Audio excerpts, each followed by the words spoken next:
그러면은 이제 실질적인 세션으로 들어가 보겠습니다. 세션 1에는 AI가 물류시장에 미치는 영향과 성장 방향에 대해서 좀 알아볼 텐데요. 이 세션의 구성은 실질적으로 물류기업에 종사하시는 분들이 함께 해주는 자리입니다. 주제 발표는 CJ 대한통운 운송 플랫폼 더 운반의 담당이신 최영욱 상무님이 준비해 주실 텐데요. 이분이 CJ에 오신 지 얼마 안 됐어요. 그래서 이 나오는 과정에 우여곡절이 좀 많으셨을 거라 저는 생각이 되는데, 그래서 용기가 필요하신 분입니다. 큰 박수로 맞이해 주시면 감사하겠습니다.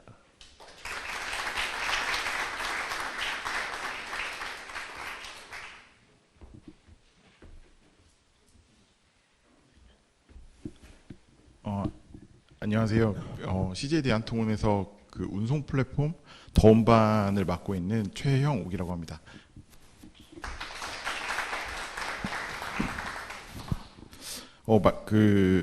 김철재 대표님께서 말씀 주셨던 것처럼 사실 제가 CJ 대한통운에 들어온 건 한 1년 조금 넘었고요. 사실 그 전까지는 그 자율주행 스타트업이었던 포리투닷에서 CSO하고 부대표를 맡아서 실질적으로는 그 대기업 신보다는 앞전 경력은 뭐 처음은 사실 삼성전자부터 시작하긴 했지만 그 스타트업 그리고 모빌리티 쪽에 사실 그 경력이 좀 길었었습니다. 그리고 지금 이제 그 발표를 할 그 AI가 물류 시장에 미치는 영향과 성장 방향성 관련해서는 앞에 저도 이제 그 설명해 주신 내용들을 좀 많이 봤는데요.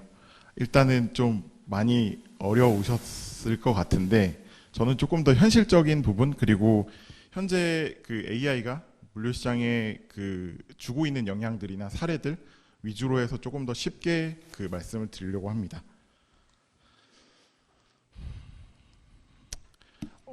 75억 불 정도 되는 금액, 하나로 따지면 한 80조 정도 되는 금액인데요. 리서치 앤 마켓이라는 데서 발표한 금액인데, 이 금액 자체가 실질적으로는 AI를 포함한 그 물류에서 디지털화가 됐었을 때 부가적으로 창출할 수 있는 그 시장의 가치를 이렇게 평가를 하고 있습니다. 현재 뭐 물류 시장 자체는 보면 굉장히 큰 규모로 이루어져 있는데, 디지털화라는 부분에서 뭐 80조라는 금액이 글로벌에서 추가로 그 가치를 창출할 수 있다라는 부분들은 사실 굉장히 크게 보고 있고요. 작년인가 어떤 이제 다른 그 IT 회사에서 그 물류 쪽 관련되어 있는 신규 그 사업을 런칭을 하면서 발표회를 했었을 때 제가 가장 인상 깊게 들었던 부분은 국내의 그 물류의 디지털 그 산업에서의 순위가 농업보다 하위에 있다라는 부분을 듣고, 뭐 솔직히 말씀드리면 저도 좀 충격을 받았고, 1년 동안 물류 쪽에 들어와서 그 디지털화나 아니면 이제 뒤에 말씀드릴 AI나 이런 부분들이 좀 잘 적용이 돼 있냐라고 봤었을 때는 체감상으로도 굉장히 좀 적용이 아직은 안 돼 있다, 굉장히 아날로그적인 부분들이 많다라는 부분들을 좀 많이 느꼈습니다. 그 물류 로지스틱스 4.0, 물류 4.0이라는 부분은 실질적으로 인더스트리 4.0에서부터 사실 나온 키워드인데요. 뭐 국내에 있는 물류사 대한통운뿐만 아니고 뭐 한진, 롯데, 그리고 여러 이제 물류 스타트업들이나 물류 기업들이 관심을 갖고 계신 부분이라고 생각을 하고 있고요. 당연히 글로벌 기업들 같은 경우도 DHL이나 페덱스 같은 부분 그 업체들도 보면 그 4.0이라는 부분들에 대해서 굉장히 좀 중요한, 아까 말씀드렸던 80조라는 부가가치를 어떻게 하면 획득할 수 있을지에 대해서 좀 고민을 많이 하고 있다라고 보여집니다. 간단히 이 물류 4.0이라는 부분들이 이제 구분되어 있는 부분들을 좀 보면, 1.0 시대 때 같은 경우는 뭐 20세기 뭐 이후 때를 얘기를 한다라고 하는데요. 뭐 운송에서의 기계화가 일어나고 실질적으로 없었던 트럭이나 철도가 이제 생기면서 운송이라는 부분에서 효율이 조금 이제 생긴 부분, 그리고 2.0 때는 이제 하역에서의 자동화, 그래서 지게차나 창고 같은 부분에서의 일부 자동화 부분들이 있었고요. 3.0 같은 경우는 그 물류의 시스템, 지금 저희가 그 아마도 가장 많이 쓰고 계시고 뭐 이제 솔루션으로도 가장 많이 나오고 있을 텐데, WMS나 OMS, TMS 같은 어떤 이제 시스템들이 물류 창고 그리고 배송, 운송 이런 부분들에 실질적으로 적용이 되면서 그 생산성을 향상하는 쪽으로 굉장히 포커스가 됐다라고 하면, 4.0 같은 경우는 뭐 IoT라는 부분에서 이제 출발을 하긴 했지만 현재는 보면 인공지능이 적용이 된 어떤 이제 IoT 데이터 그리고 로봇 자율주행 이런 부분들이 과연 현재 그 물류의 아날로그적인 부분들을 어떻게 해소시켜 줄 수 있는지 그 부분들에 좀 초점이 더 많이 맞춰진다라고 볼 수 있을 것 같습니다. 아마 앞전에 그 생성형 AI, 제너레이티브 AI 관련해서 뭐 굉장히 좀 어려운 개념적인 설명도 들으셨을 거고 그 외에 AI라는 거에 대해서 굉장히 좀 많이 들으셨을 것 같은데 뭐 보시면 AI라는 컨셉 자체가 굉장히 많은 부분들을 포함을 하고 있습니다. 예를 들면 머신러닝이라는 부분 그리고 그 신경망이라는 뉴런 네트워크 그리고 현재 그 생성형 AI가 포함되어 있는 딥러닝 부분까지 포함을 하고 있는데요. 실질적으로 이런 부분들에 대한 그 구분이 그 조금 이해가 그 있으시지 않으면 그 산업이나 실제 환경에서 어떤 부분들을 어떻게 적용을 해야 될지에 대한 고민이 좀 많으실 것 같고요. 실질적으로 지금까지는 그 뒤에도 잠깐 말씀을 드리겠지만 대부분의 물류 쪽 같은 경우는 머신러닝 정도의 단계에서 그 머물고 있는데요. 간단히 머신러닝하고 딥러닝을 좀 뭐 구분되는 부분을 설명을 드리면 머신러닝 같은 경우는 뭐 기계학습이라고 얘기들을 많이 이제 하고 있는데 뭐 예를 들면 저희가 이제 초창기 때 그 사용을 했던 음성 그 인식 그 비서 같은 경우 그러니까 어떤 부분들을 명령을 내렸었을 때 실질적으로 굉장히 그 정확도 부분이 지속적인 반복 학습을 통해서 이제 그 정확도가 향상이 되는 그런 부분들이라고 하면 사실 딥러닝 같은 경우는 앞에 말씀해 주셨던 것처럼 실질적으로 그 데이터를 부었을 때 그 인공지능 자체가 스스로 추론하고 연산을 해서 답을 그 저희 쪽에 그 뱉어주고 제공을 하는 그런 부분이라고 좀 봐주시면 될 것 같습니다. 생성형 AI 관련해서 뭐 앞에 두 분께서도 말씀을 주셨지만 뭐 간단하게는 지금 굉장히 좀 유행적으로 많이 쓰고 있는 부분은 랭귀지 텍스트 부분 그리고 이미지 부분인데요. 뭐 텍스트 부분 같은 경우는 그 LLM 모델을 바탕으로 해서 제일 많이 쓰고 있는 그 오픈 AI의 챗 그 GPT 그리고 구글의 바드 그리고 이미지 같은 경우는 역시 그 오픈 AI에서 지금 현재 그 사용을 할 수 있게끔 나와 있는 뭐 다리 같은 모델들이 있는데 이런 부분들 대부분이 아직까지는 그 초기 단계고 그 아직까지는 랭귀지나 아니면 그 이미지 아니면 그 코딩 같은 부분에 조금 더 집중이 돼 있기 때문에 실질적으로는 사용을 하셨을 때 체감을 많이 하신다라기보다는 그러니까 그 업무적으로 체감을 많이 하시기보다는 어떻게 보면 그냥 이런 정도에서 굉장히 좀 스마트한 답을 주는구나 정도로 그 솔루션 그러니까 답을 줄 것 같습니다. 그 예를 좀 보여드리면 저도 마찬가지로 그 챗GPT를 활용을 해서 이번 그 주제에 관련되어 있는 내용들에 대해서 좀 이제 사례를 물어봤거든요. 그 물류에서 AI가 적용되어 있는 실제 사례들이 어떤 것들이 있냐라고 이렇게 이제 질문을 하면 뭐 UPS나 아니면 DHL, 아마존 그리고 페덱스, 뭐 머스크 아니면 XPO 같은 이런 이제 사례들을 본인이 학습한 내용 또는 이제 인터넷에 있는 부분들을 이제 잘 조화를 해서 이제 그 결론을 저희한테 보여주는 부분들이 있고요. 이미지 같은 경우는 이제 뭐 두 가지인데 제가 이제 그 원했던 부분은 미래에서의 물류 창고의 모습이 어떤지 그려달라 그리고 그 미래에서의 운송이 어떻게 그 보여질지에 대해서 좀 그려달라라는 부분에 대한 그 수행을 한 건데요. 뭐 보셨던 것처럼 그 실질적으로는 프롬프트 엔지니어나 프롬프트 부분이 명확치 않으면 보시는 것처럼 원하는 답이나 원하는 어떻게 보면은 그 이미지들이 나오지 않는 경우들이 좀 많이 있습니다. 앞에 이제 물류 쪽 관련되어 있는 그리고 인공지능 관련되어 있는 부분들에 대해서 좀 말씀을 드렸는데 실질적으로 저도 마찬가지인 게 아직까지는 생성형 AI 자체가 물류에 직접적으로 적용될 수 있는 부분이 있다라고 판단을 하고 있지는 않습니다. 아직까지 너무 극초기 단계이고 기본적으로 사용을 할 수 있는 부분은 그 언어와 관련되어 있는 부분 그리고 일부 이미지와 관련되어 있는 부분이기 때문에 뭐 예를 들면 그 이메일이나 아니면 챗봇 같은 기능 이제 보조해서 만들고 진행하는 부분, 아니면 뭐 어떤 서비스를 만들 때 UX, UI에 대한 그 기반, 아예 아이디어 부분에 대한 그 어떤 도움을 받을 때 활용은 할 수 있겠지만 그 이상의 부분들에 대해서는 아직까지 기대를 하기가 좀 어렵고요. 그런 부분에서 일단 현재 적용되어 있는 그 AI 사례들이 어떤 것들이 있는지 좀 말씀을 드리고 나서 생성형 AI를 어떻게 적용하면 좋을지 말씀을 드리려고 합니다. 일단 현재 그 물류에서 적용되고 있는 그 인공지능 같은 경우는 그 라우트 최적화 같은 부분들, 그리고 딜리버리 타임을 예측을 하고, 그리고 터미널이나 포트의 오퍼레이션 같은 부분들을 좀 효율화시키는 부분들, 그리고 그 창고의 오토메이션, 그 자동화 부분들, 이런 부분들에 대해서 주로 좀 많이 그 사용을 하고 있는데요. 앞에 말씀드렸던 것처럼 그 아직까지는 딥러닝이나 아니면은 신경망을 활용한 부분들까지는 가지 못했고, 대부분이 그 머신러닝을 통해서 생산성 향상을 좀 추구하는 부분들, 그리고 제일 중요한 부분이 결국에는 물류라는 그 필드에서는 효율성이라는 부분들에 좀 그 방점을 많이 두시는 것 같은데, 그런 부분에서 어떻게 보면은 현재까지 AI가 좀 많이 사용됐다라고 보여지고 있습니다.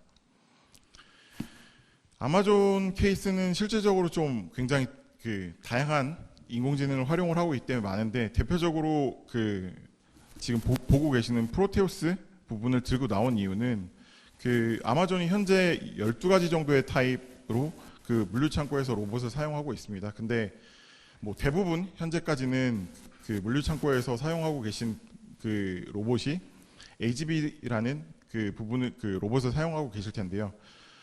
기존의 사람이 어떤 부분들을 나르고 수행하는 것보다는 당연히 AGV가 그 훨씬 더 효율적이고 생산적인 측면에서는 좋았겠지만, 현재 그 작년 11월에 AMR이라는 그 프로테우스를 발표를 하면서 AGV에서 AMR의 시대로 일단은 이제 오픈을 하겠다라고 아마존에서는 어떻게 보면 이제 선언을 한 부분이고요. 뭐 궁극적으로는 현재 쓰고 있는 키바하고 그 혼용을 해서 사용을 할 거고, 그 물류 창고 내에서 어떻게 보면은 사람과 그 협업을 해서 사용할 수 있는 모델을 만들겠다라고 했는데, 작년 11월에 그 이 프로테우스를 발표를 하면서 아마존에 있는 엔지니어가 했던 얘기 중에 하나가 그 AMR을 어떻게 보면은 이제 공개를 하면서 인간과 그 로봇이 협업을 할 수 있는 진정한 시대가 열렸고, 여기까지 오는데 50년 정도의 시간이 걸렸다라고 했습니다.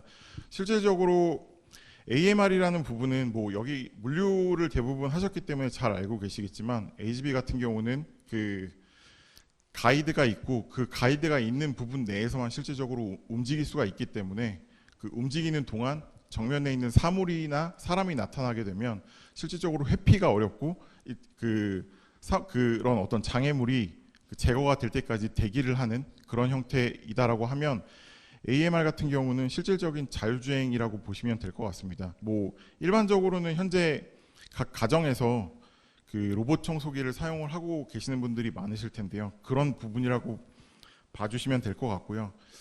뭐 그냥 간단히 하나를 더 좀 말씀을 드리면, AMR이 어려운 부분은 그 저희가 자율주행이나 이런 이제 운전이나를 할 때 가장 그 시작과 중요한 부분 중에 하나가 측위라는 부분입니다. 그러니까 내 위치가 현재 어디에 있고 내가 어디까지 가야 되는데, 특히나 내 위치가 어디에 있는지에 대한 부분을 실질적으로는 지속적으로 확인을 해야 되는 부분이 있는데, AMR 같은 경우는 그 아마존에서 해당 부분을 그 별도의 솔루션으로 해결을 했던 부분이 있습니다. UPS 케이스 같은 경우는 현재 뭐 그 국내 물류사들도 굉장히 좀 일반적으로 쓰고 있는 라우트 최적화 관련한 부분입니다. 뭐 오리온이라고 불리는 솔루션인데, 뭐 드라이버가 그 과거에 드라이버가 그 직접적으로 어떻게 보면 여러 가지 배송지들을 직접 그 만들어서 갔다라고 하면, 해당 부분들에 대한 그 라우트를 이제 직접적으로 솔루션이 짜서 내려주고 하는 부분인데, 여기서 사실 주목해야 되는 부분 중에 하나는 이런 이제 그 라우트 최적화 솔루션이 나온 시점이 2012년에 이 솔루션이 나왔고, 현재는 이 이상의 고도화를 계속적으로 진행을 하고 있습니다. 국내 같은 경우는 대부분 그 뭐 내비게이션 회사 티맵이나 카카오 같은 경우 그 내비게이션 그 지도 회사를 통해서 라우트나 이런 이제 API를 받아서 쓰고 계실 텐데, 뭐 아무래도 물류 회사의 특징상 본인 스스로 그 갖고 있는 라우트 최적화의 부분들이 그 내비게이션 회사에서 주는 부분에 100% 충족할 수가 없기 때문에 그 해당 부분이 그 물류 회사에서는 조금 더 필요하지 않을까라는 생각은 하고 있고요. 콤보이 케이스를 뭐 또 말씀을 드리면, 콤보이 같은 경우는 미국에서 그 미드마일 그 운송을 맡고 있는 그 어떻게 보면은 과거에 이제 스타트업이고 현재는 이제 인수가 된 회사인데, 콤보이 같은 경우는 40개 정도의 그 머신러닝 모델을 사용을 하고 있습니다. 이런 모델을 통해서 운송 전, 운송 중, 그리고 운송 후까지 모든 부분들에 대한 효율성, 생산성 향상에 일단 그 적용을 하고 있는데, 뭐 보시는 것처럼 기본적인 운임부터 시작해서 매칭, 그리고 뭐 안전에 대한 감사, 이런 부분들까지 굉장히 좀 디테일하게 그 머신러닝 모델을 통해서 그 생산성 효율을 꾀하고 있습니다. 우버 케이스 같은 경우는 실질적으로 우버나 우버플레이트, 그리고 그 뭐 배달을 하는 부분들까지 있는데, 우버 같은 경우는 기본적인 ETA를 현재는 딥 ETA라는 부분까지 발전을 시켰습니다. 그 일반적으로 ETA 부분은 운임을 책정하거나 아니면은 그 거리에 대한 예측, 그리고 매칭에 대한 예측 부분들에 굉장히 좀 중요한 부분이고, 우버가 처음에 ETA를 들고 나왔었을 때 뭐 지금 물류도 비슷하긴 하지만 모빌리티 시장에서는 굉장히 좀 센세이션한 부분이긴 했었습니다. 근데 우버 같은 경우는 현재 해당 부분들이 리어필드의 그 데이터, 실제 이제 운행을 해봤었을 때 그 어떻게 보면은 도로 환경과 맞지 않는다라는 부분들이 이제 인지가 됐기 때문에 본인들이 기본적으로 갖고 있는 최적 라우트 엔진에 머신러닝 모델을 돌려서, 예를 들면 뭐 신호의 어떤 상황, 과거의 신호의 상황이나 아니면 사고, 도로의 환경 같은 부분들을 후처리를 해서 라우팅을 이제 추가적으로 좀 더 정밀하고 정확하게 이제 제공을 해주고 있는 상황입니다. 뭐 추가적으로 일단 뭐 저희 쪽 관련해서 조금 더 말씀을 드리면, 그 앞전에 말씀드렸던 것처럼 그 CJ 대한통운에서도 그 미드마일 매칭 플랫폼을 만들었고요. 운반이라는 그 서비스 내에도 현재 그 AI를 적용을 하고 있는데요. 기본적으로 미드마일 운송 시장 같은 경우는 뭐 아시는 것처럼 특정한 표준 요금제가 존재를 하지 않습니다. 뭐 굉장히 그 많은 차종, 그러니까 뭐 예를 들면 1톤부터 25톤까지 굉장히 많은 차종과 굉장히 많은 타입의 차량들, 그리고 굉장히 많은 타입의 품목들이 있기 때문에 뭐 실질적으로는 어떤 그 품목을 그 운송을 원할 때 이 정도 금액이 합리적이다라고 뭐 정해져 있는 부분이 아니라, 대부분 보면 거의 시장가라고 얘기할 수 있는 부분에 어떻게 보면 그 의존을 하고 있고, 그러다 보니까 운송시장의 가장 큰 이슈 중에 하나는 그 중간에 이런 이제 매칭을 시켜주는 주선사나 그 운송사들이 어떻게 보면 운임을 마음대로 좀 조정을 하는 부분인데, 저희 같은 경우는 해당 운임 자체를 그 뭐 말씀드렸던 거리나 날씨, 유가, 그리고 뭐 품목, 그 차량의 어떻게 보면 특성, 톤급, 이런 부분들을 고려를 해서 그 인공지능을 통해서 운임을 실제적으로 좀 받을 수 있게끔 모델을 만들어 놨고, 해당 부분은 작년 1년 정도 그 학습을 통해서 현재는 그 실제 사용을 하고 있는 상황입니다. 뭐 말씀드렸던 것처럼 앞에 그 이런 이제 빅데이터 부분들을 통해서 그 저희 실시간으로 최적 운임을 만들고 있고요. 라우트 같은 경우는 저희가 조금 그 미드마일이라는 부분에서는 뭐 A에서 B까지의 일반적인 경로에서는 굉장히 좀 단순한 경로인데, 지금 말씀드리는 부분은 그 복화라는 A에서 B까지 그 운송을 하고 나서 기사님들이 다시 A로 회귀를 하실 때 그 B 인근에 있는 어떤 이제 특정 짐을 가장 빠르게 매칭을 시켜서 그 제공을 해드릴 수 있는 엔진을 만들었고요. 이런 부분들이 과거에 어떻게 보면 그 미드마일 시장에 있었던 그 데이터들을 통해서 그 진행을 만들었던 모델이라고 볼 수 있습니다. 간단히 그 뭐 앞전에 생성형 AI 그리고 AI가 적용된 사례들을 좀 말씀을 드렸는데 저희도 사실은 실질적으로 챗GPT 그리고 생성형 AI가 나오면서 고민을 하고 있고 과연 이런 부분들이 어떻게 쓰일 수 있을지에 대해서 뭐 실질적으로 저희 쪽에서도 고민을 굉장히 좀 많이 하고 있는 부분입니다. 뭐 가장 간단히는 그 이메일이나 아니면 계약서 같은 부분들 작성하는 거 그리고 어떤 이제 비즈니스 인사이트를 얻기 위한 리서치 같은 부분들 그리고 뭐 가장 쉽게는 번역, 뭐 챗봇 그리고 앞에 사례에서 보여주셨던 마케팅이나 세일즈 같은 부분들에 대해서는 사실 지금 바로도 사용을 할 수 있는데 부정적인 부분 관련해서는 아직까지는 뭐 윤리적인 이슈가 뭐 최근에 대두는 되고는 있지만 뭐 아직은 그 뭐 확신할 수 없는 부분이라고 좀 보여지고요. 잠깐 그 사례를 좀 보여드리면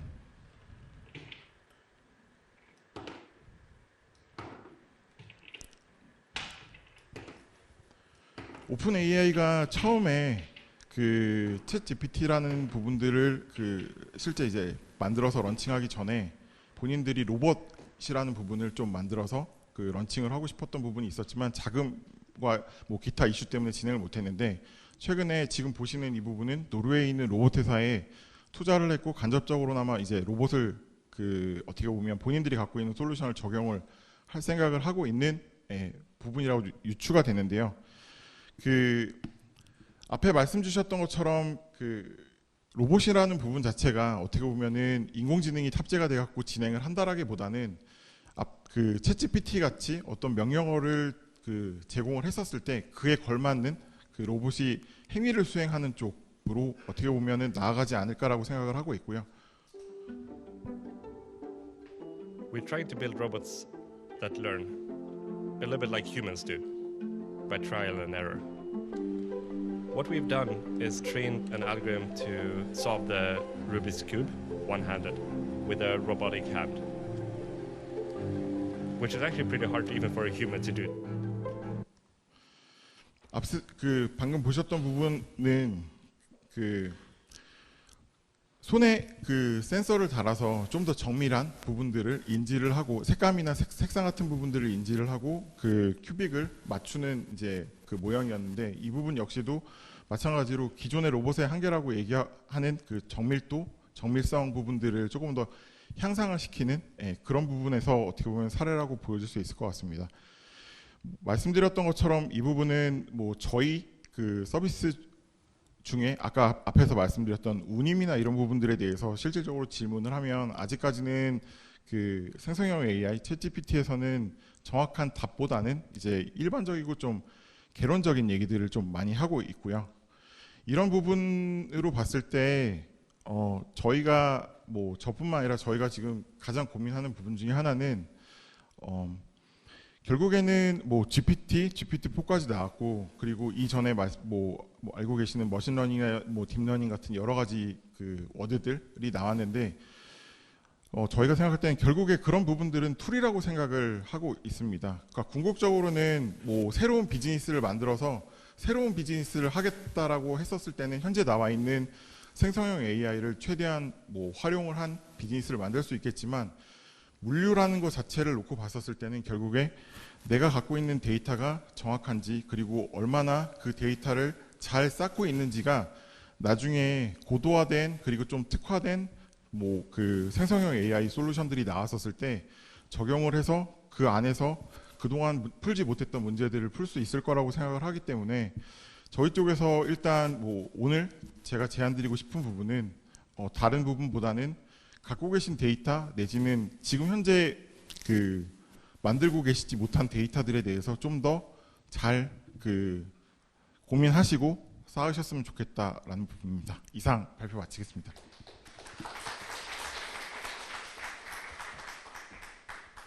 제일 세션 바로 진행 이어가겠습니다. 패널 토론이 이어질 텐데요. 최영욱 성무님의 발표에 대한 이제 검증의 시간입니다. 네. 송상하 교수님 그리고 삼성 SDS 첼로 스퀘어 전략팀장님이신 우리 최봉기 상무님 그리고 롯데글로벌 로지스 정현상 팀장님 자리 앞으로 나와 주시죠. 예. 해치지 않습니다. 나와 주세요. 네. 그러면 송 교수님께 마이크를 넘기겠습니다.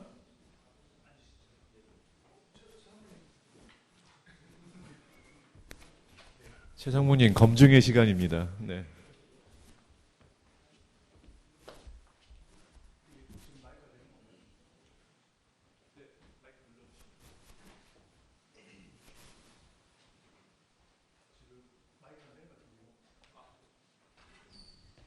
네, 지금 되네요. 네.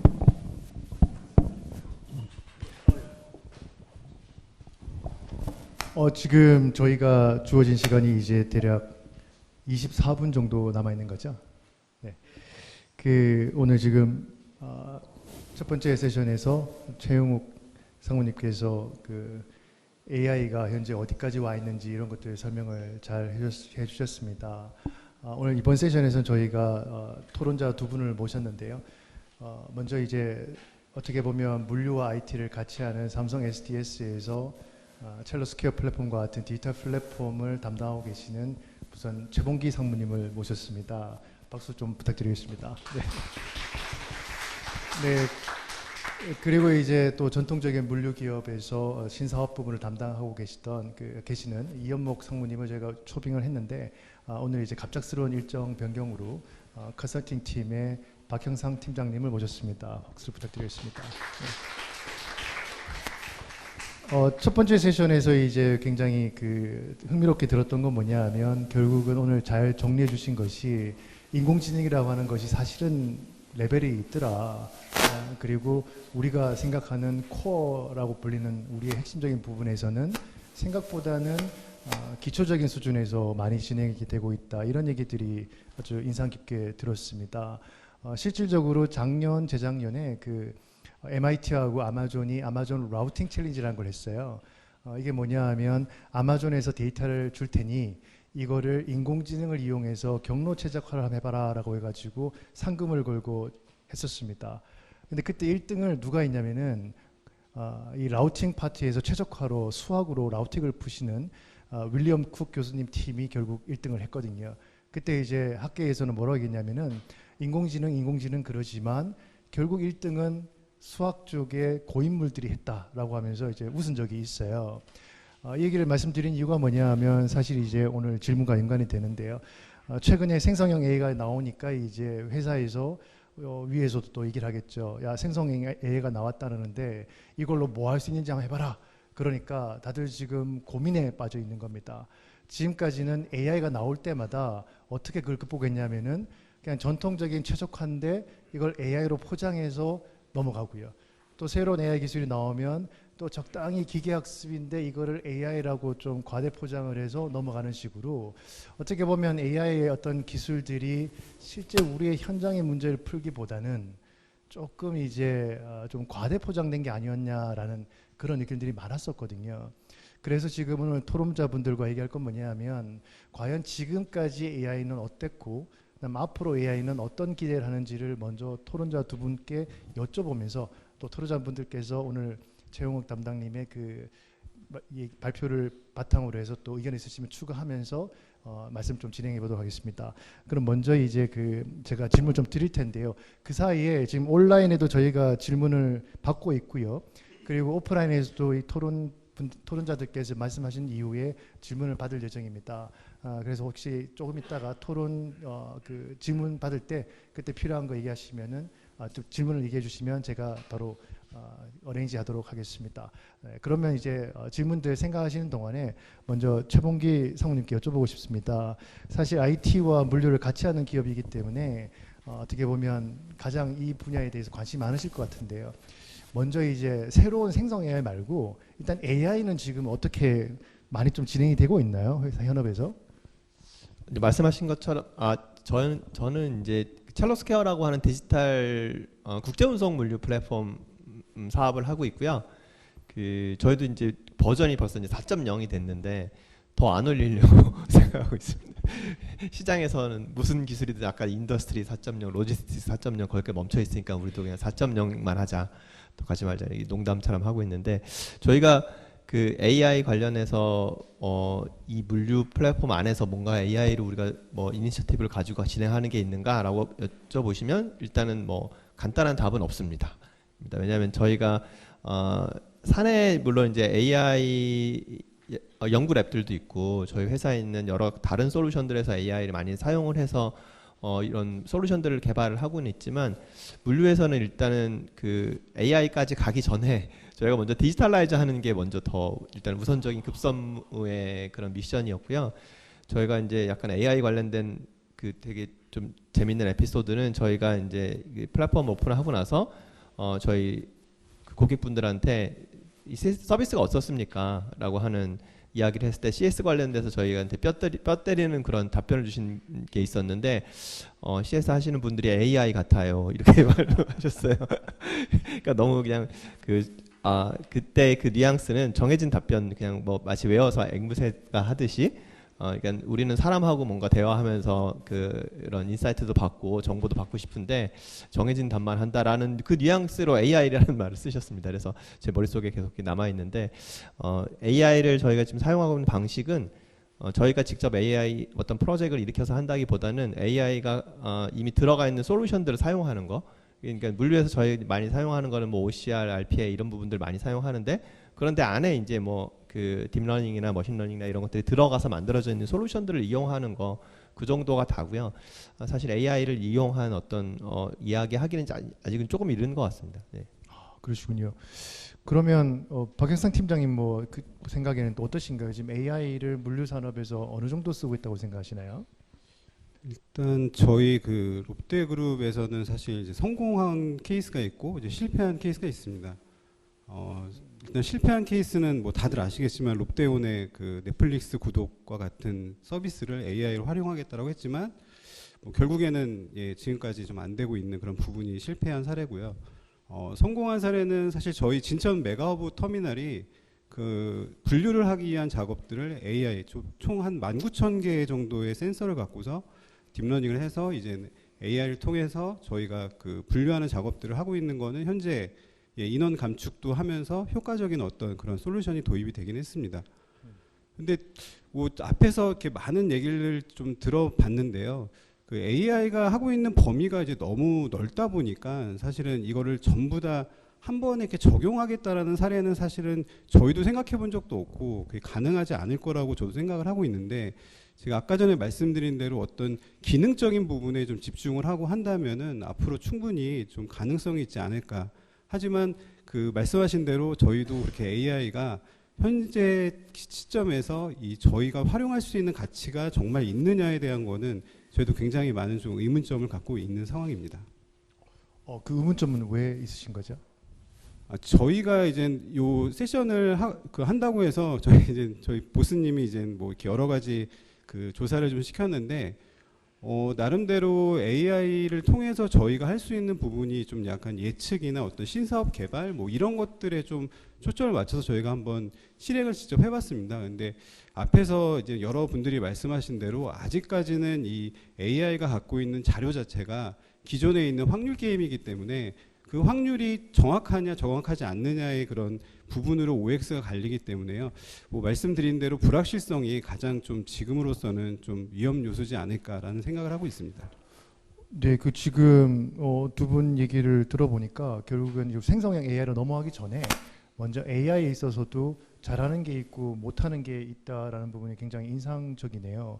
그런 맥락에서 지금 외부에서 우리 채용 담당께서는 이제 외부에서 이제 물류산업으로 들어가셔가지고 새로운 문제 계속 풀고 계신데요. 한번 이 부분을 여쭤보고 싶네요. 그러면은 결국 AI가 잘하는 거와 못하는 거는 뭐가 있을까요? 사실 어떻게 보면 그 앞에서도 다 계속 설명은 해주셨는데 그 기본적으로 반복적으로 학습되는 부분들에 대해서는 굉장히 훌륭한 퍼포먼스를 낸다라고 생각을 하고 있고요. 그리고 아까 이제 불확실성 말씀을 주셨는데 결국에는 그 불확실성을 확실성으로 바꿀 수 있는 부분은 결국에 각 그 예를 들면 물류사 내지는 물류 사업을 하고 계시는 그 회사들의 데이터 그리고 거짓되지 않은 데이터라고 생각을 하거든요. 그러니까 결국엔 그 어떻게 보면 굉장히 좀 그 파인 튜닝돼 있는 그 데이터가 있지 않는 한 결국에는 그 잘못된 부분들이 계속 들어가서 아까 이제 말씀드렸던 환각 같은 그러니까 잘못된 이제 답들을 뱉어낼 거기 때문에 결국에 뭐 말씀드렸던 것처럼 데이터라는 부분들에 대한 그 부분에 대한 중요성은 좀 말씀드릴 것 같고요. 지금 단계적으로는 뭐 보면 머신러닝이나 딥러닝 지금 생성형 AI 뭐 많이 나오곤 있지만 뭐 현실적으로 이제 보셨을 때 그 어떻게 보면은 그 단계가 각사에 맞는지 그리고 뭐 모든 걸 인공지능이 다 해결을 해줄 수 있다는 그 물론 아니기 때문에 이제 보셨을 때 아 이런 부분들에 대해서는 머신러닝을 적용하면 좋을 것 같다 아니면 조금 더 과감하게 딥러닝까지도 갈 수 있을 것 같다라는 부분들을 판단을 그 하시는 게 좋지 않을까 생각을 하고 있습니다. 네. 그러면 결국 이제 우리가 좀 포커스를 맞춰가지고 특화 분야로 가야 된다라는 것이 리튼부터 시작해서 계속해서 지금 얘기가 되고 있는 것 같아요. 특정 분야에 잘하는 게 있으니까 그쪽으로 가져가야 된다라는 건데 그렇다 그러면 결국 이제 우리가 그 이제 생성 AI 쪽으로 가야 될 것 같은데요. 아마 지금 여기 오신 분들이 미션이 그런 게 있을 것 같아요. 생성 AI가 나왔는데 이게 도대체 기술이 어디까지 와 있고 이거 실질적으로 도움이 되는 건지 어떻게 나가야 되는 건지 새로운 아이디어는 어디 접목할 수 있는지 이런 것들이 궁금하실 것 같은데요. 지금 과거 얘기는 했으니까 이제 미래 얘기를 먼저 이렇게 토론자분들한테 얘기를 듣고 다시 최영욱 담당께 여쭤보도록 하겠습니다. 그래서 최범계 상무님 어떻게 생각하세요? 지금 AI는 뭐 그런 상황인데 사실 생성 AI라고 한다 그러면 아까 봤던 거대 언어 모델 이슈란 말입니다. 네, 그 거대 언어 모델 그런 것들이 앞으로 잘 도입될 거라고 생각하시나요? 아니면 좀 희망적이세요? 아니면 좀 부정적이신가요? 일단 저는 이제 그 테스트해보고 싶은 분야들은 몇 군데가 있어요. 왜냐하면 이게 기본적으로 이제 언어 모델이라고 이야기를 했고 저는 이제 인터페이스에서 분명히 강점이 있을 것 같거든요. 왜냐하면 저희가 그런 뭐 이런 디바이스가 성장하는 단계들이 있고 커뮤니케이션하는 방식들이 또 발전하는 단계가 있잖아요. 저희가 예전에랑은 다르겠지만 이제 뭐 채팅도 하고 챗봇도 나오고 막 이렇게 기계와 커뮤니케이션하는 방식들이 계속 발전을 하는데 약간 이제 저희가 뭐 알렉사나 이런 그 디바이스를 통해서 저희들이 말로 하는 뭐 아마존이 하고 싶었던 거 그걸 통해서 구매하는 인터페이스를 바꾸고 싶었을 텐데 저희는 내부적으로는 그런 이전에 있었던 비서 시스템들이 약간 한계가 있었다고 하면 지금은 이런 챗GPT 통해서 그런 부분들을 약간 극복이 잘 될 것 같고 근데 그걸 저희도 겁이 나니까 이걸 고객단으로 바로 적용하기는 사실 조금 그 겁나는 부분들이 있고요. 왜냐면 그게 이제 굉장히 많은 노이즈가 일어날 수 있을 것 같아요. 그래서 그것보다는 저희는 일단 내부적으로 직원들이 사용하는 그런 질의응답용 비서 같은 왜냐하면 회사의 시스템들이 굉장히 복잡하거든요. 특히 이제 국제운송 시스템 같은 경우에는 정산 하나 하려고 해도 굉장히 여러 국가를 통해서 뭐 여러 가지 법률들도 있고 텍스 이슈들도 있고 그리고 또 이제 통관을 할 때에도 어려운 점들이 있고 저희는 또 그런 그 비용들을 굉장히 여러 가지 계정 코드로 관리를 하다 보니까 신입으로 들어오신 분은 정산을 하나 하기 위해 진짜 너무 힘들어요. 그러니까 그런 부분들을 약간 가이드해 줄 수 있는 그런 톤으로 먼저 사용을 해보면 어떨까 하고 생각하는 게 좀 있습니다. 그래서 저희가 원래는 기획을 사내 임직원 저희 운영 인력용의 챗봇을 만들어서 뭔가를 해야 되겠다라고 하는 기획이 원래 있었는데 챗GPT가 4.0이 나오고 나서는 약간 그쪽으로 방향을 다시 틀어가지고선 준비해보면 어떨까 이런 생각을 하나 가지고 있고요. 또 하나는 저희도 이제 그 국제운송이 아까 말씀하신 창고나 이런 분야보다는 더 디지털라이제이션이 안 돼 있는 분야이고 너무나 많은 그런 파트너들이 인게이지 돼서 하나의 물건을 엔드엔드로 흘려야 되기 때문에 디지털라이제이션이 더 우선이긴 하지만 그 안에서 발생하는 데이터들은 또 굉장히 많이 발생을 하거든요. 그래서 이 국제운송상에서 발생하는 데이터들을 저희도 이제 운영 인력들 영업들이 잘 분석해서 활용하게 하기 위해서 저희도 이제 1년에도 몇백 명씩 이제 글로벌에 있는 저희 운영 인력들이 다 파워 BI 같은 그런 리포팅 툴, 분석 툴에 대한 교육을 받아요. 교육을 받고 진행을 하는데 그런 부분들도 지금 이제 뭐 코파일럿 프로젝트 하면서 마이크로소프트가 뭐 PPT를 그냥 만들어주겠다, 뭐 이런 리포트도 만들어주겠다라고 하는데 그런 부분들을 더 약간 그 고난이도의 툴들을 배우면서 막 해야 되는 게 아니라 이런 대화형으로 내가 필요한 부분들에 대해서 질의를 하고 그게 이제 리포트로 나오고 그 부분에 대한 최소한의 검증을 거쳐서 본인도 활용하고 고객들한테도 제공할 수 있게 그렇게 갈 수 있다고 하면 약간 그런 부분에서는 분명히 강점을 가지고 있는 툴이 될 거라고 생각을 하고 있습니다. 네, 되게 두 가지 부분 굉장히 인상적이었는데요. 그러면 우리가 특화된 분야로 가자라고 하면서 전통적인 AI는 아까 박영상 팀장께서 이미지 분류, 그 다음에 뭔가 이 패턴을 찾는 부분, 이런 부분에서 롯데에서 꽤 성공적이셨는데, 지금 또 최봉기 상무께서는 결국 커뮤니케이션하는 사람들 간의 대화를 만들어 나가는 과정, 그러면 과거엔 우리가 스마트폰이라는 게 하나의 새로운 인터페이스였다면 챗GPT가 이 인터페이스 측면에서 꽤 기여할 수 있겠다, 이렇게 지금 생각하시는 거라고 이해하면 되겠네요. 예, 일단 기대를 가지고 있고 저는 이제 해봐야지 실제 쓸모 있을지 없을지는 그렇군요. 그러면 박형상 팀장님 어떻게 생각하세요? 이 AI이고 생성형 AI 희망이 있다고 보시나요? 어떤 분야가 또 될까, 이런 부분들? 저도 이렇게 좀 그 생각을 해보면 한 3가지 정도는 좀 적용이 가능하지 않을까라는 좀 가능성을 조심스럽게 좀 말씀드리는데요. 네. 첫 번째는 저희 회사에 사실 이제 콜센터 직원이 한 100여 명 됩니다. 예, 그 100여 명에 있는 콜센터 직원들이 엄청나게 많은 그런 일들을 이제 스트레스를 받으면서 하는 부분이 있는데, 이제 그런 것들에 대한 어떤 좀 이 AI의 역할, 지금 챗 GPT처럼 이런 그 챗봇 형태의 그런 형태로 좀 진화된다면 충분히 좀 활용이 되지 않을까라는 생각을 좀 하고 있고요.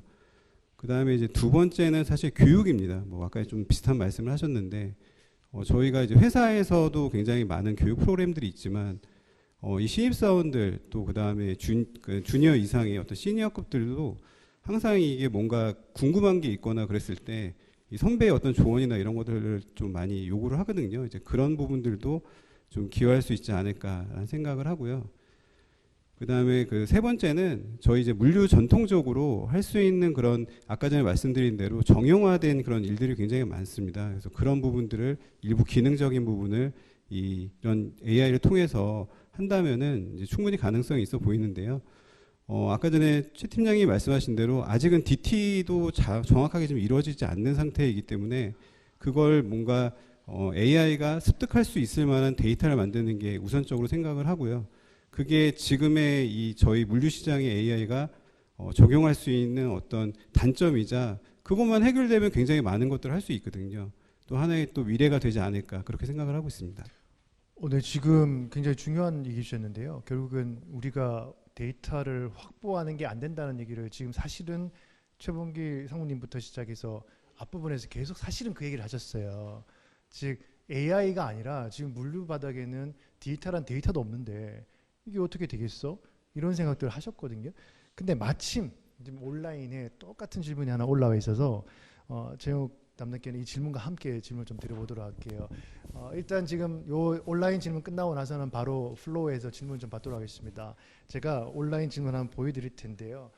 지금 화면에 나오는 것처럼 이제 질문 내용은 뭐냐 하면, 네, 이 CJ 대한통운 데이터만으로는 아무래도 한계가 있을 건데 데이터 수집은 어느 정도로 하고 정제하는 과정에서 어려움은 없었는지, 그리고 실질적으로 이 데이터의 정확도는 나오고 있는 건지, 그 데이터 확보 과정에 대해서 지금 말씀하시는데 어떠신가요? 일단은 순서대로 말씀을 좀 드리겠습니다. 일단 대한통운 데이터만으로 한계가 있을 것 같다라고 질문 주셨는데, 예, 한계가 있었고요. 대한통운이 실질적으로는 뭐 연역은 90년 이상 됐다라고 하는데, 예를 들면 이제 제가 맡고 있는 운송 쪽 그리고 미드마일 쪽 관련돼서 이제 운임을 뱉어내는 그 부분에 대한 데이터는 실질적으로 굉장히 부족했었습니다. 그래서 뭐 여타 다른 여러 가지 방법들, 그리고 뭐 일부는 추론을 통해서 일단 데이터 수집을 했고요. 어떻게 보면 굉장히 좀 작은 모수를 갖고 그 부분을 확대해 갖고 어떻게 그 데이터를 어떻게 보면은 좀 분석을 했다라고 봐주시면 될 것 같고요.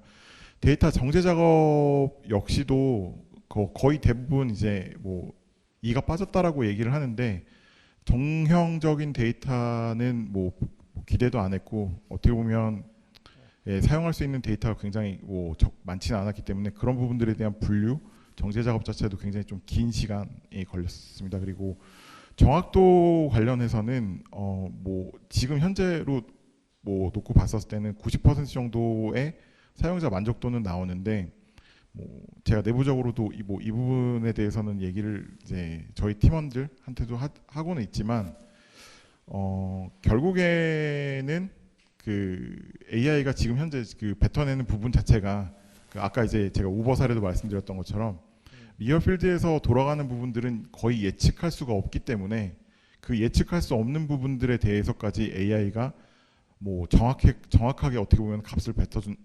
내준다라고 보고 있지는 않거든요. 그 부분은 일정 부분에서는 사람의 힘을 뭐 지금 현재도 빌리고 있다라고 봐주시면 될 것 같습니다. 네, 답변 감사드립니다. 일단 지금 5분 정도 남아가지고요. 오프라인에 그 질문을 좀 받아볼까 하는데요. 혹시 오프라인에서 질문하실 분 계신가요? 저 마이크 지금 준비되어 있습니다. 손 들어주시면 마이크가 이동을 하도록 하겠습니다. 네, 네 여기 맨 앞에 마이크 좀 부탁드리겠습니다. 안녕하세요. 오늘 제일 앞에 기조 키노트 두 분하고 지금 나중에 그다음 지금 토론 감사합니다. 물류 분야의 AI가 과거 2016년에 있었던 알파고 이후에 이제 작년에 나와서 이제 생성 AI가 나와서 상당히 이 기술 자체도 좀 생소한데 아까 우리 송 교수님 잘 원리나 한계까지 설명을 해주셨고 전체적으로 물류 분야에 어떻게 할 건가에 대해서는 아까 우리 콜센터나 내부 교육 그 다음에 뭐 비서나 이런 페이퍼워크 같은 그런 분야에 당장은 뭐 그건 지금 현재 어느 모델이니까 손쉽게 갈 수 있을 것 같습니다. 근데 전체적으로 물류 밸류 체인에 어떻게 이 생성 AI가 적용이 돼야 될 건가는 상당히 뭐 고민이 많은 필요한 부분이고요. 지금 CJ뿐만이 아니라 많은 물류 기업들도 아마 지금 현재는 고민하고 있는 상황이 아닌가 이렇게 제가 들으면서 그런 생각을 했습니다. 아까 데이터 확보 문제도 뭐 아직은 뭐 전체적으로 여러 가지 그 중간중간에 에러가 많아서 그런데 비즈니스 모델을 좀 바꾸는 그런 노력들 그런 것들을 기존의 플레이어 아까 제일 처음에 리튼의 우리 김태우 이사님 말씀하셨지만 기존의 인터넷 어떤 플레이어 사업자들과 지금 현재 생성 AI나 이쪽에 새로운 사업자가 협업 문제를 제기하셨는데 현재 인컴번트들과 좀 새롭게 생성 AI를 써서 비즈니스 모델을 만드는 뭐 그런 구도 예를 들면 해커톤이나 학교가 되든 어디가 되든 좀 UI 쪽에 그러니까 내부적으로 문선하는 뭐 그런 것도 포함할 수도 있는데 그런 기회가 좀 나와서 이쪽에 물류 분야에 퍼스트 마일이든 미들이든 라스트 마일이든 좀 그런 기회가 좀 나오면 어떨까 저는 뭐 그런 생각을 좀 했고요. 앞으로 뭐 이 물류 분야 외에도 아직 전체적으로 몇 달 안 됐지 않습니까? 생성 AI라고 하는 것 자체가 그래서 좀 더 좀 이렇게 물류 분야는 특히 좀 보수적인 성격이 있어서 좀 더 지켜봐야 되겠다는 그런 생각 정도를 가졌는데 뭐 구체적으로 제가 이렇게 드릴 말씀은 좀 있지만 그건 나중에 따로 말씀을 드리고 그 정도 코멘트 정도로만 제가 말씀드리겠습니다. 네, 지금 말씀해 주신 내용하고 연관해서 좀 제가 오늘 발표해 주신 최욱 담당께 여쭤보고 싶은 건데요. 어떻게 보면 이제 외부에서 데이터가 굉장히 많은 어떻게 보면 모빌리티는 데이터가 굉장히 많지 않나요? 그런 분야에서 이제 물류 분야로 오셔가지고 어떻게 보면 데이터를 정제하고 인공지능 모델을 만들고 계신데 외부의 시선으로 와서 봤을 때 이 어떻게 보면은 예, 우리가 물류 산업이 어떤 이 AI를 쓰는 데 있어서 어떤 한계점이 좀 보이셨을 것 같아요. 그런 한계점하고 극복 방안 이런 거 혹시 고민해 보신 적 있을까요? 사실 저는 한계보다는 가능성을 조금 더 많이 봤고요. 뭐 계속적으로 데이터를 말씀드렸던 부분도 실제 가능성을 봤기 때문에 데이터를 말씀을 드렸던 거고요. 결국에는 그 AI를 뭐 쉽게 그냥 생각하실 때 하나의 툴이라고 봐주셨으면 좋겠어요. 뭐 아까 이제 뭐 리튼의 이사님께서 김태우 이사님께서도 말씀 주셨지만 특화된 솔루션이 나올 거고 결국에 그 특화된 솔루션을 갖고 쓰실 텐데 그 쓰실 때 갖고 있는 어떻게 보면 데이터가 있지 않으면 그 부분을 충분히 활용 못하고 결국에는 이거는 별로 그 좋지 않은 솔루션이다라는 또 판단을 하실 것 같거든요. 결국에는 뭐 국내에서 어떻게 보면은 뭐 대표적인 사례라고 할 수 있는 데가 뭐 쿠팡일 것 같은데 쿠팡은 굉장히 데이터에 대한 뭐 중요성 그리고 그 데이터를 어떻게 보면은 활용하는 부분들에 대해서도 뭐 내부부터 시작해서 굉장히 좀 고민을 많이 하고 있는 걸로 알고 있는데 뭐 기존에 이제 물류를 하셨던 분들이나 지금 뭐 새로 고민을 하시는 분들이나 결국에는 그게 좀 제일 중요하지 않을까라는 생각을 하고 있습니다. 결국에 물류라는 부분을 제가 들어와서 느낀 점은 모빌리티 그리고 기타 여러 가지 산업들 뭐 로봇 뿐만 아니라 어떻게 보면 굉장히 종합판이다. 그렇기 때문에 할 수 있는 거는 굉장히 많다. 그리고 앞전에 말씀드렸던 것처럼 분명히 80조 원 이상의 부가가치는 가져갈 수 있다가 일단 제 생각입니다. 네, 저희 그 시간이 거의 다 됐습니다. 근데 아마도 지금 질문들이 많으실 것 같은데요. 현장에 오셨으니까 제가 볼 때는 휴식 시간을 충분히 드리면 아마 중간에 계속 오셔가지고 오늘 발표자와 토론자분들께 직접 바로 휴식 시간에 질문해 주시면 현장에 오신 또 보람이 있으실 것 같아요. 그래서 시간도 다 됐기 때문에 이 질문은 이 정도로 마무리하도록 하고요. 앞으로 제가 한번 말씀드리고 싶은 부분은 이게 과연 아이폰 모먼트라고 한다면 한번 생각해 보세요. 아이폰 모먼트 처음 나왔을 때 우리가 그냥 뭐야 하고 있다가 보니 어느새 3년 정도 뒤에는 완전히 세상이 바뀌어 있었죠. 근데 지금 거의 대부분의 사람들이 지금이 바로 그 시점이라고 할 때는 무언가 있다라는 거기 때문에 의심하지 말고 한번 가보시는 게 어떨까 생각을 하면서 첫 번째 세션 마무리하도록 하겠습니다. 감사합니다. 네.